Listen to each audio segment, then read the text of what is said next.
Kwa nje utakutana na muonekano wa mlima huu wa Uruguru, mlima uliopo kata ya Mindu pembezoni mwa manispaa ya Morogoro. Pamoja na uzuri wa mlima huu, lakini kwa sasa unakabiliwa na changamoto kubwa ya uchimbaji madini, shughuli ambayo imedumu kwa zaidi ya miaka 20 sasa. Pale hakuna leseni yoyote iliyotolewa kwa ajili ya uchimbaji wa madini. Wanaofanya hivyo wote wapo kinyume na taratibu za kisheria na sheria itawachukulia mkondo wake. Lakini pia ni waase wananchi wote wa Morogoro wasichimbe madini katika eneo la Mindu. Wako wananchi ambao wasoitakia mema Morogoro yetu, wasoitakia mema nchi yetu, wanachimba madini kinyume na utaratibu. Na pale tumeshakaa kikao na tumeshaelekeza. Tuna taasisi nyingi, tuna taasisi ya TANESCO iko pale, tunatazama, tuna TFS, lakini tuna barabara ambayo inamilikiwa na wenzetu wa TANROADS. Tumeshazungumza na tumeweka mkakati sawa wa ulinzi ili kuhakikisha tunafanya operesheni za kutosha katika eneo hile, kuhakikisha eneo lile linakuwa salama, kwa sababu eneo la Mindu ni rasmi kwa ajili ya chanzo cha maji tu, si shughuli nyinginevyo.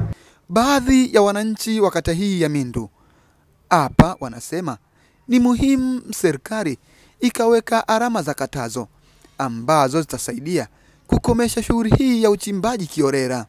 Na kimsingi wananchi wanakuja hapa kuharibu miundombinu si kwa kupenda, ni kutokana na ugumu wa maisha. Lakini naamini kabisa serikali ingesimama kidete kuweza kutoa miongozo iliyoweza kusimama.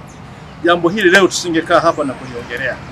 Jambo hili kutokea mpaka ajali na mambo mengine na wengi na vijana usiku kufanya mambo haya ya uharibifu, kulikuwepo na SUMA JKT. Imelinda kwa muda, tukipita hapa usiku mchana tunaona unalinda, lakini hakuna mrejesho. Taarifa za chini tulizonazo ni kwamba nao waliingia kwenye biashara ya uharibifu wa mazingira. Lakini kwa namna moja ama nyingine inaonekana waliotangulia wajumbe wamesema kwamba kuna baadhi ya waliopewa mamlaka ya kusimamia hili eneo nao labda wanahusika kwa namna moja ama nyingine kwenye hili. Hiyo ni ukweli usiofichika kwamba haiwezekani kuna walinzi wako kwenye eneo hili ambao wamepewa dhamana ya kulipwa na hizo mamlaka zilizowapa mamlaka ya kudhibitisha hili hapa. Halafu uharibifu unafanyika, halafu wenyewe hawachukui hatua. Haiwezekani. Lazima kuna kitu kiko nyuma ya pazia. Ni nini kilicho kwa nyuma ya pazia? Yawezekana na wao ni miongoni mwa washiriki wanaoshirika kwenye hili hapa.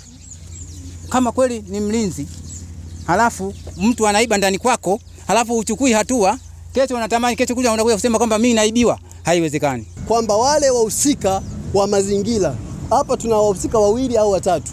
Tuna wahusika wa TANESCO, tuna wahusika wa Morowasa bonde, tuna wahusika wa nini ile misitu, TFS. TFS wana walinzi. TANESCO waliingia mkataba na serikali ya mtaa, labda ndio hapo sasa watahusika kidogo, lakini Morowasa wana walinzi ambao ni SUMA JKT. Kwa nini litokee hili? Kamanda wa jeshi la polisi wilaya ya Morogoro, SSP Dennis Mujuba, amefika katika eneo hili na kukemea vikali vitendo vya wananchi kuharibu mazingira pamoja na miundombinu ya barabara, huku akikiri kukamatwa kwa watu 8 hadi sasa. Na kuna watu 8 tayari tuko nao, tunashughulika nao. Lakini kibaya zaidi, nataka tukitoka hapa twende eneo husika pale. Wamechimba mpaka barabara. Hii ni barabara ni ya ushoroba. Na niwaambie wale hawatasalimika. Na kibaya zaidi, hata sisi sasa hivi tunavyofanya doria, wanakuja na wanatishia na mapanga na sururu. Utakapoona mtu yote ana sururu, ana beseni, chepe, huyo ni halali wenu. Kama teni tuambieni. Endapo uchimbaji huu wa madini hautodhibitiwa, unaweza kuhatarisha miundombinu muhimu inayopita katika eneo hili, ikiwemo barabara kuu ya Morogoro Iringa, gridi ya taifa ya umeme, pamoja na bomba la mafuta la Tazama. Nikiripoti kutoka hapa mkoani Morogoro, ni mimi Vedasto George wa Daily News Digital.